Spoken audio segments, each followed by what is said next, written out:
Hechos del martes, tercer acto. Lamentablemente en este tiempo de pandemia y de aislamiento obligatorio hay muchas mujeres que la pasan mal, porque conviven con parejas violentas. Es una situación tremenda, por eso el municipio de Morón lleva adelante varias acciones para enfrentar este problema y acompañar a las chicas. Morón te cuida. Centro Municipal Vivir Sin Violencia. Apoyo y contención a mujeres y población LGBTI. Mendoza 289 Morón. 4629-6272. WhatsApp 1131770386. Municipio de Morón. Corazón del Oeste. Bueno, lo veníamos anunciando y en momentos realmente difíciles, duros, de la pandemia, que trae como consecuencia la cuarentena, siempre lo sabemos, lo tenemos al ministro de Salud, a Ginés González, allí del otro lado. Ministro Jorge Rial lo saluda. ¿Cómo está? Bien, Jorge, gusto de verlo y oírlo, mejor dicho. Sí, lo mismo, verlo y oírlo también, en momento. Y la pregunta es esa, ¿en qué momento estamos hoy con el tema de la pandemia? Mire, estamos con más esperanza porque, bueno, obviamente están apareciendo las vacunas, una de las cuales vamos nada menos que a fabricarla acá.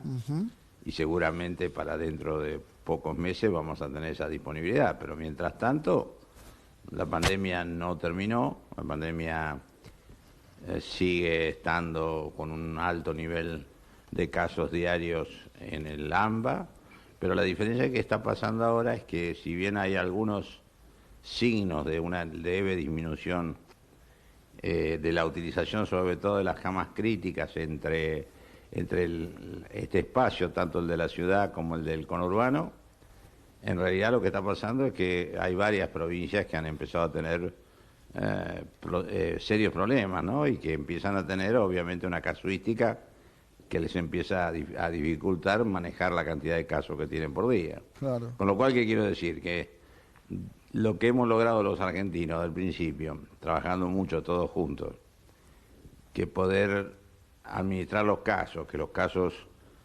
se fueran sucediendo con la posibilidad de que los tratáramos como hicimos el primer día, expandiendo los servicios, habiendo mucho más camas y mucho más unidades de terapia intensiva, y por supuesto permitiéndole a la ciencia que pasara lo que empieza a pasar, o sea que estemos la vacuna cerca, pero si nosotros dejamos de hacer bien las cosas, se nos puede cambiar esta situación, como en realidad, yo le digo la verdad, tengo mucha preocupación, no solo por el AMBA, que por su magnitud siempre implica una preocupación especial, sino por lo que está pasando en algunas provincias, por ejemplo, lo que está pasando en Jujuy, lo que está pasando en Mendoza, lo que empieza a pasar en algunas ciudades, sobre todo en Tartagal, en Salta.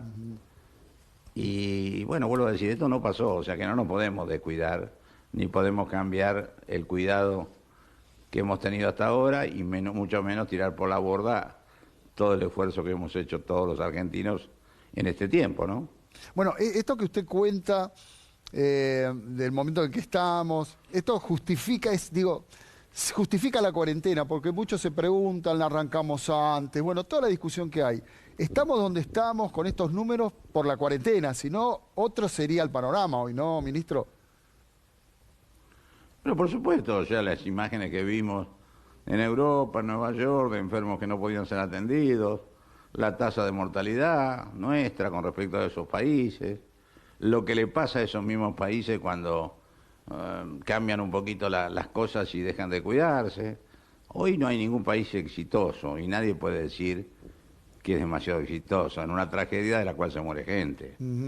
Pero acá lo que está pasando es que nosotros tenemos mucho menos impacto, mucho menos consecuencias, a los que se enferman los podemos atender correctamente, y eso no es poco, y mientras tanto, vuelvo a decir, sigue habiendo tragedia, pero en mucho menor medida que la que tienen otros países, que eligieron otras políticas, o países que directamente eligieron cuarentena, pero después suspendieron rápido para volver a una cierta normalidad, y después rápidamente tiene que volver a la cuarentena, como está pasando en todo el mundo.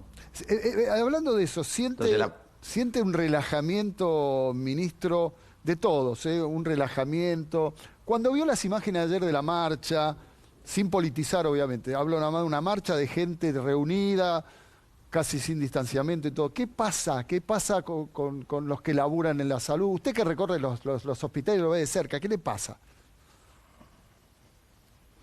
Y me causó un gran desánimo lo de ayer, sin ninguna implicancia política. Obviamente, del punto de vista epidemiológico, fue un gol en contra de aquellos. Ojalá que las consecuencias no sean demasiado importantes, pero también es cierto lo que dice usted.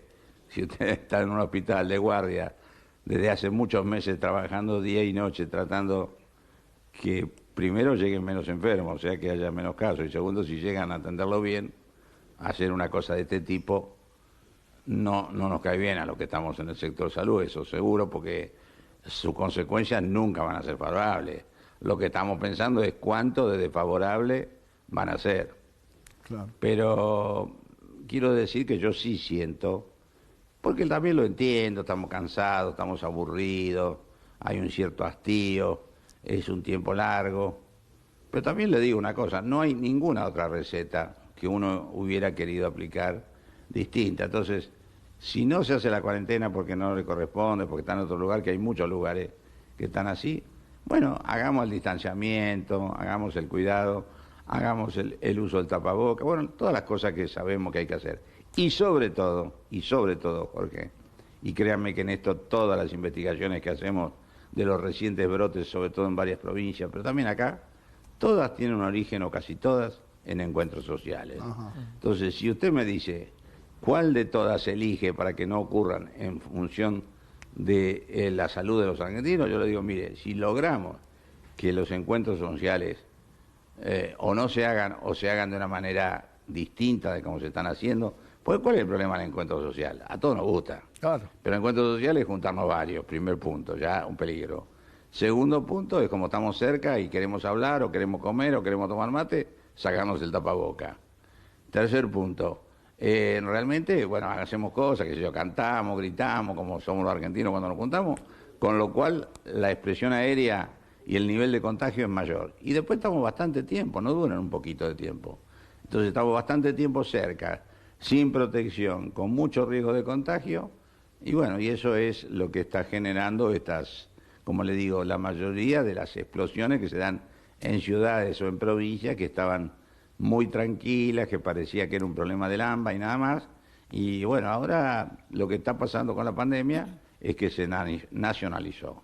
Hoy en realmente muy pocas provincias pueden decir que están exentas y lo están además con extraordinarios cuidados. Pero si nosotros dejamos de lado eso, verdaderamente no le puedo decir cuándo termine la pandemia, pero estamos en un momento donde en realidad estoy muy preocupado.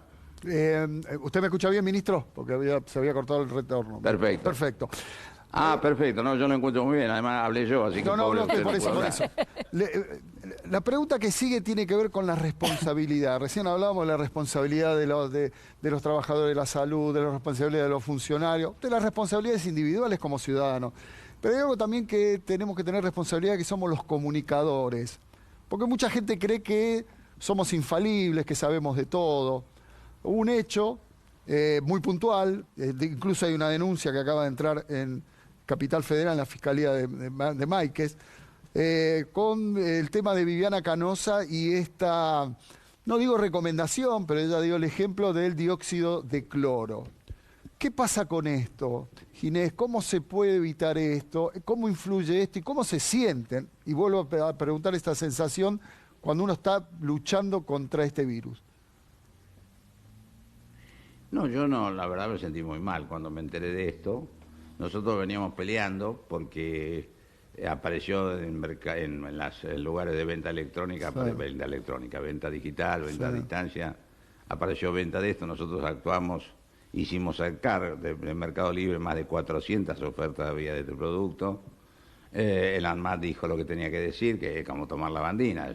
Hay muchas cosas que circulan, pero que realmente uno no las ingiere, ¿no? Eso es muy claro. Pero como usted bien dice al final, que alguien que tiene la capacidad de tener contacto con la gente masivamente a través de un medio tan poderoso como este, no solo no contribuye a la actitud que debemos hacer todos, sino que además ponga en riesgo, destruya y, ¿cómo le puedo decir?, estimule conductas verdaderamente iatrogénicas, conductas que hacen daño.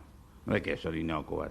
No. La verdad, me parece un grado de irresponsabilidad tremendo Claro, en la democracia es muy difícil. Hay países que sancionan esto, ¿eh? Sí. Yo no estoy diciendo eso en la Argentina, porque seguramente muchos estarán en contra de eso, y yo lo entiendo, pero tampoco, justamente lo dijo bien usted, si usted tiene esta capacidad y esta potencialidad, y tiene que tener como mínimo la misma responsabilidad.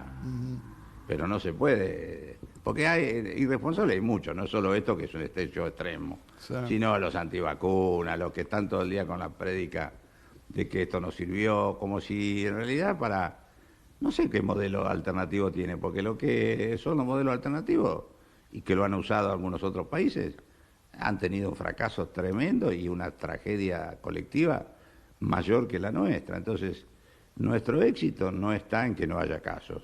Nuestro éxito está en que tenga menos consecuencias de enfermedad y de muerte para los argentinos. Y para eso, cuidarnos es además un verbo muy lindo, porque es no solo cuidar, no es un hecho individual. Cuando uno se cuida, está cuidándose uno y su familia, sus seres queridos y su sociedad. Me parece que con eso todavía valoriza más lo que significa la conducta que debemos seguir teniendo todos nosotros, ¿no? Ministro, recién hablaba de vacuna, antivacuna. Para mí no es una discusión que existe, ¿no?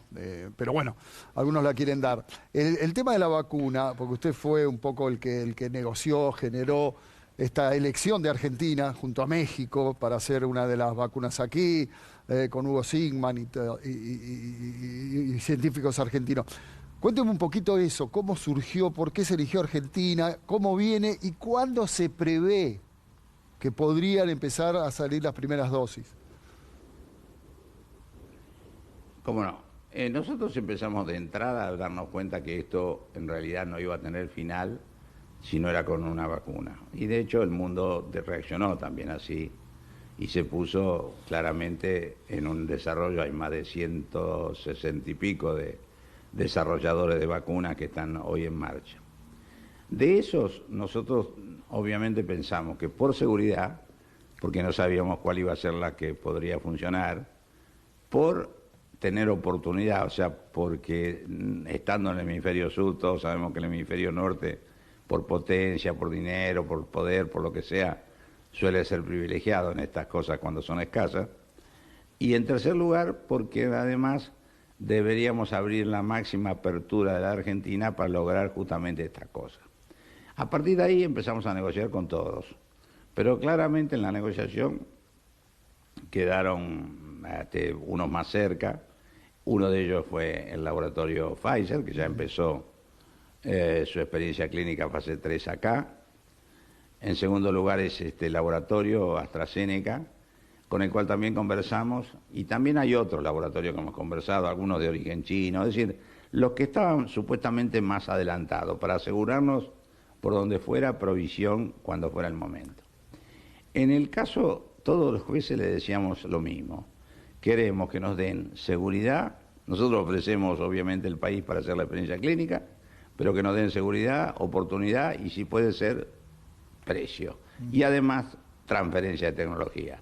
¿Por qué transferencia de tecnología? Porque si nosotros lo hacemos acá, tenemos mucho más seguridad de quedar un poquito, digamos, en la primera línea del acceso. Obviamente, en el caso de Pfizer hizo la experiencia, está haciendo la experiencia clínica acá, pero no hizo la transferencia de tecnología. Obviamente también tiene todo el derecho a hacer esto. Hubo un laboratorio que es AstraZeneca, que es una cosa bastante excepcional, porque decidieron que no fuera por beneficio, o sea, han decidido que la vacuna salga al precio de costo o quizás hasta más baja, y que si no llega a funcionar, realmente se embroman los fabricantes, porque todo esto es a riesgo. Y en el caso de las otras,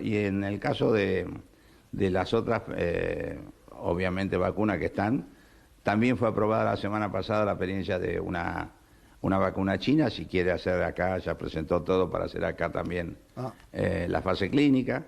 Es decir, estamos, como dicen los pibes, jugando a varias puntas, pero no porque seamos especuladores, sino claramente porque necesitamos tener alternativas, primero por si alguna no es tan útil, y segundo porque muy probablemente la gente que lo requiera sean mucho más que lo que pueda proveer un solo fabricante. Ministro, Adrián Payares lo saluda. Sí. La consulta es... ¿Cómo le va? Bien, porque todas estas vacunas se están probando todavía y todavía no están absolutamente confirmadas. Están en fase 3 y se supone que están cerca de este gol entrar en el arco. ¿Hay fecha para que se sepa que la vacuna finalmente sirve? Porque si no, como está diciendo usted, se están fabricando y podríamos tener la desgracia de que ninguna sirviera y la guita que se ha invertido, el dinero que se ha invertido y el trabajo no sirviera. ¿Pero hay algún tipo de fecha estimativa? La estimación mía y la que converso con los laboratorios en los que van más en la punta del desarrollo va a estar entre octubre y noviembre. Pero hay una cosa muy importante, algunos laboratorios, entre ellos la coalición esta que hace la vacuna de Oxford, va a empezar a fabricarla aún antes de que se termine el ensayo clínico, con lo cual vamos a ganar un poquito de tiempo ahí, que no es poco en un momento de tanta inquietud, ¿no es cierto? En octubre tendríamos entonces la confirmación de que la vacuna funciona, digamos, y más allá, aparte de esto, se estará fabricando, más allá de que todavía no tengamos ese resultado final. Sí, mire, yo le cuento, la tasa de aprobación de las vacunas es menor a un dígito, ¿eh? O sea, si usted tiene 100, puede ser 10, 8, 9 las que pasen. Como acá hay muchas, y como estas son las que están en la punta, nosotros negociamos con varias. Ojalá que salgan todas buenas y que sean todas útiles. A ver, ministro. Pero además va a después venir el otro problema que le decía yo, Jorge, que es la disponibilidad. Claro. No cualquiera puede producir tanta vacuna. No, se hace Entonces, falta. lo que necesitamos también es que haya muchos productores. Por eso que la producción sea local también nos viene recontra bien. A ver, porque usted recién dijo octubre o noviembre. Me quiero detener ahí, que lo expliquemos bien. Porque hay mucha gente mirando. La aprobación. Por eso, la aprobación es entre octubre y noviembre. ¿Cuál sería la fecha para que el primero se pueda vacunar? Digamos eso, que nos puedan poner la vacuna.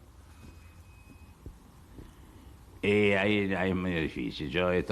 El laboratorio dijo en el primer semestre del año que viene. Claro. Yo apuesto a tener un poco más optimista, digamos, primer trimestre, pero no podría decirlo porque eso, primero, no depende de mí, buena voluntad de tenerlo cuanto antes, lo tenemos todos, y por supuesto, todos queremos que sea cuanto antes, pero yo creo que va a ser andando bien primer trimestre, con suerte, por lo menos de algunos proveedores, otros todavía no lo tendrán.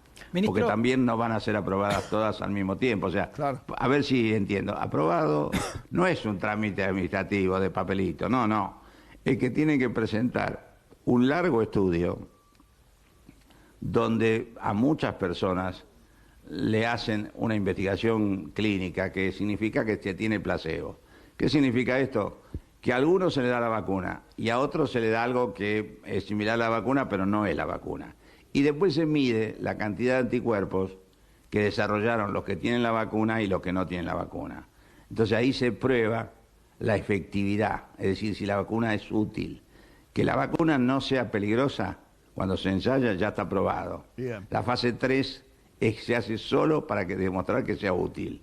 Y por ejemplo, la de esta gente de AstraZeneca, en general todas son de 2 dosis, o se piensan así. 2.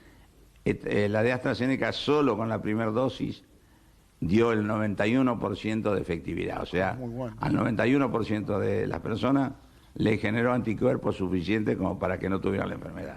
Ministro, Rodrigo Lucich lo saluda. Mientras tanto, mientras esto pasa, el presidente dijo en sus palabras del viernes que no estamos más en cuarentena por la cantidad de gente circulando. Sin embargo, tenemos las marchas anti-cuarentena y, por otro lado, está esta sensación de aislamiento. ¿En qué fase estamos exactamente? ¿Y a qué vamos hasta que eso pase? ¿A poder ampliar actividades? ¿A seguir muy restringidos? ¿Qué futuro avisora en este sentido?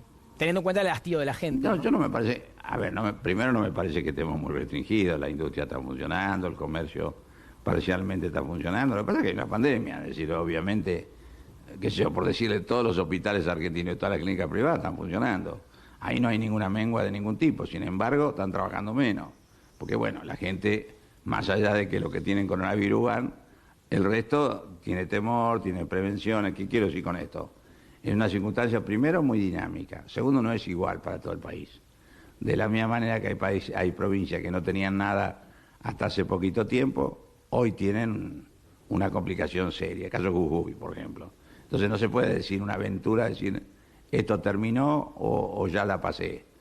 Todos estamos en el medio de una situación inédita y realmente lo que sabemos y lo que estamos aplicando es eso. Mientras menos circulación de gente hay y más cuidado hay de la gente, cuando circula, la expansión se contiene muchísimo.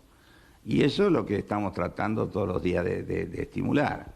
Esto que decía Jorge, responsabilidad individual, tratar de tener una cuestión de respeto de uno y respeto de todos, pero sobre todo los mayores, solidaridad entre las generaciones, porque claro, los pibes suelen tener una cosa más amenguada, pero los mayores se le va peor. Entonces, bueno, ¿cómo hacemos para que esto signifique que, vuelvo a decir, lo que hemos logrado no lo empecemos a perder por un cambio creyendo que esto ya pasó? Esto no pasó. No. Entonces, en la medida en que nosotros aflojemos las cosas que tenemos que hacer, que no son tantas ni tan complejas, porque la verdad que decirle a alguien que use un tapaboca, que mantenga la distancia, que en realidad se cuide, que se lave las manos, no me parece que sea una cosa demasiado difícil de pedir. Por ahí una persona que no tiene cómo sobrevivir, la entiendo mucho más. Pero en general, la mayoría con dificultades, con bronca, con hastío. Obviamente pasó el Día del Niño, yo no pude ver a mi nieto. Eso es duro, ¿no es cierto? No pude verlo en el sentido que tuve que ir a la puerta. En realidad fui a la puerta del edificio y mi hija bajó a los pibes y los vi un ratito, pero estamos todos tratando de cumplir una norma que nos hace bien a todos como sociedad, ¿no? y como personas también. Ministro, una pregunta más sobre las vacunas, porque se hablaba de un costo de entre 3 y 4 dólares. ¿Va a haber prioridad? Digo, la gente que no tiene recursos va a tener acceso gratuito, bueno, el personal de salud rápidamente, los mayores de 65 creo. Y una vez que esté, ¿va a ser incorporado a las vacunas obligatorias, al calendario de vacunación obligatorio? El rol del Estado está claro. Nosotros, el Estado va a comprar la vacuna para todos los grupos que sean incluidos en la... Eso nosotros tenemos una comisión nacional que determina, por supuesto, los grupos, lo que usted dijo, los trabajadores de la salud que tienen más exposición, obviamente las personas mayores, las personas que tienen alguna dificultad o alguna patología que comprometería su futuro, todo eso van a estar incluidos. Esos van a ser los primeros. Eso por un lado. Por otro lado, el precio es lo que dijo uno de los proveedores. Exacto. Porque dijo que no iba a ser con beneficios. Pero los otros proveedores no me dijeron eso. Entonces estamos trabajando con todos. Y seguramente van a ser más caras. Lo que algunos laboratorios ya anunciaron que van a vender es bastante más caro. Pero bueno, claramente por eso le digo, y además todavía no sabemos cuál va a ser la útil o la más útil. Claro. Ministro, usted tenemos incertidumbre. Por eso yo le digo que hablamos con muchos. ¿No nombró la vacuna rusa por algún motivo? Porque hablamos de AstraZeneca, hablamos de las chinas. No. ¿Cómo le cae la rusa, ministro? No, ninguno. Todas las vacunas que sirvan para los argentinos me parecen buenas, primero que nada. No tengo ningún sesgo de ningún tipo. Pero es verdad que usted llamó a la embajada y trató de entender un poco qué pasaba con la... Porque unos días antes, sí. Unos días antes pedí información, el embajador que no tenían información y todavía no tengo, pero probablemente sea extraordinaria la vacuna. No digo nada en contra de la vacuna, ni mucho menos quiero hacer... Son muy misteriosos ellos, ¿no? Argentina. Porque aparte no han publicado en ninguna revista médica ni nada, ningún informe, ni ningún... no hay antecedentes. De pronto dijeron el 10 de agosto tenemos la vacuna y la aplicaron. Sí, pero yo no me quiero meter ni en ninguna batalla económica ni en ninguna batalla geopolítica. Mi obligación es asegurarle todo lo que pueda al pueblo argentino la disponibilidad de la vacuna en el menor plazo posible. Y de eso estoy trabajando todo el día. Ministro, lo escuché ayer hablar de Quirós, del ministro de Salud de la Ciudad de Buenos Aires, que habló de optimismo. ¿Usted cómo está con eso? ¿Usted está optimista de que esto va a terminar pronto? O por lo menos la cuarentena, cuando se habla hasta que llegue la vacuna. ¿Usted qué piensa de lo que habló Quirós ayer, que habló de optimismo y de que estaba todo mucho más encaminado? No, mire, yo soy naturalmente un optimista también, pero en realidad el juicio de valor que yo hago lo siguiente. Hoy hay un poco menos de presión sobre los servicios de salud en la ciudad de Buenos Aires y en el Gran Buenos Aires. Un poco menos, ¿eh? Hace 2 semanas tuvimos con bastante presión. Digo tuvimos porque yo siento cada lugar como propio. En ese sentido es cierto. Ahora también es cierto que seguimos con una cantidad enorme de casos, con una cantidad muy importante de muertos. Es decir, que realmente, si bien uno ve una esperanza, la vacuna, la principal de todas, lo que hay que hacer es no aflojar y seguir con optimismo, sobre todo que de esto vamos a salir, pero tratar de que salgamos todos juntos y la mayor cantidad posible. Ministro, le quiero agradecer mucho la nota, son momentos de mucho laburo, de mucha esperanza. Yo lo que quiero decir es que la vacuna venga de Rusia, de China, de Gran Bretaña, yo pongo todos los brazos, denme en todas, no tengo ningún drama, no hago ningún sesgo ideológico ni político. Bienvenida Igual. La que nos salve a todos, esto es lo que quiero decir. Así que, y seguir... Es lo que piensa el presidente. Sí, perdón. Es lo que piensa el presidente y todo el gobierno argentino, y el canciller y todos nosotros. Estamos trabajando, obviamente, con el oído, la puerta y hasta, le diría, la capacidad productiva y, por supuesto, de hacer cosas como la fase 3 abierta para todo el mundo. Ministro, le mando un abrazo grande y gracias. Enorme para ustedes, que sigan ustedes bien. Un gusto Gracias. de escucharlo. Porque... Igualmente, Chao. Ginés, hasta luego. Bueno, ahí estaba el ministro de Salud, clarito. Entre octubre y noviembre se va a saber si realmente funciona la vacuna. Se va a saber si funciona. No se van a colocar, ¿ok? Por eso le volvimos a preguntar para que quede claro. Porque uno se deja llevar por un título y creen que no. Octubre y noviembre vamos a tener la respuesta si realmente son eficientes. la De prueba todas o no. maneras, ya las de AstraZeneca ya dieron los primeros resultados, 91% de efectividad. En la primera dosis. En la primera dosis. Algunos dicen que en alguna van a hacer falta 2, porque en alguna te da entre un 90% y te dan una segunda y completa el 100% del espectro. Lo que dice, y esto trae esperanza, que entre octubre y noviembre ya vamos a ver que son efectivas. Después hay que esperar la elaboración y todo, que lleva mucho tiempo. Es optimista el ministro, la del primer trimestre. Los otros son más optimistas con información, pesimistas con información, digamos, que dicen primer semestre del año. Pero bueno, hoy, a diferencia de hace un mes nada más, ya sabemos que hay una vacuna, chicos. Y aparte hay Esto es que importante. también lo lógico va a ser que vaya al hemisferio norte, porque va a ser donde va a estar el invierno y van a tener que se aplicará primero ahí, por más que nosotros al producirlas acá tenemos Prioridad. una ventaja y una prioridad y se produce para todo el continente, no solo para Argentina y para México, se produce para todo el continente. Pero bueno, la prioridad mundial va a ser para los países que estén entrando en ese momento en el invierno. Pero si ellos te dicen 91, porque ya tienen Nadie se puede producir 2.000 billones de dosis como están produciendo a pérdida. Y que las producen antes ya de la aprobación. Exacto. Y además, teniendo en cuenta que la ciencia corre los tiempos, porque cuando empezó la pandemia en marzo, abril, hablaban de mínimo un año para pensar en la vacuna. Y mirá, Claro. estamos hablando de octubre, a 6 meses vista. O sea que Eso es lo todo importante. camina mucho más rápido. Y otra cosa importante, porque hoy mucha gente pregunta, ¿cuánto nos va a salir? El Estado se va a hacer cargo de la mayoría. Los que podemos, la vamos a pagar, como Con la debe obra ser. social, claro. Como debe ser. Y los que no, el Estado lo va a cubrir. En principio, la prioridad, los trabajadores de salud, que no nos vamos a cansar nunca de agradecerle el sacrificio que están haciendo. Los que tienen más de 65 años y los que tienen enfermedades preexistentes. Y va a estar, y esto es lo importante, nosotros tenemos un calendario de vacunación obligatoria. Pocos países lo tienen, gratuita. Bueno, el Estado se va a hacer cargo también de eso. Che, lo único que nos piden a nosotros es que nos cuidemos. No nos piden tanto a cambio. Nos piden nada más que nos cuidemos, que salgas para lo necesario, que tengas distanciamiento social, que uses barbijo, que cuides al otro, que tengas empatía. Mirá lo que nos piden a cambio de lo que se está haciendo, chicos. Y estoy hablando del Estado, no del gobierno, Hablo del Estado. Porque el Estado somos nosotros. Se está haciendo todo esto con nuestros impuestos, con nuestra guita. No es guita de Alberto Fernández, es guita de todos. Lo único que nos piden a cambio es cuidarnos y cuidar al otro. Nada más. Miren lo poco que nos piden por salvarnos la vida. Es muy poquito, así que vamos a ponerlo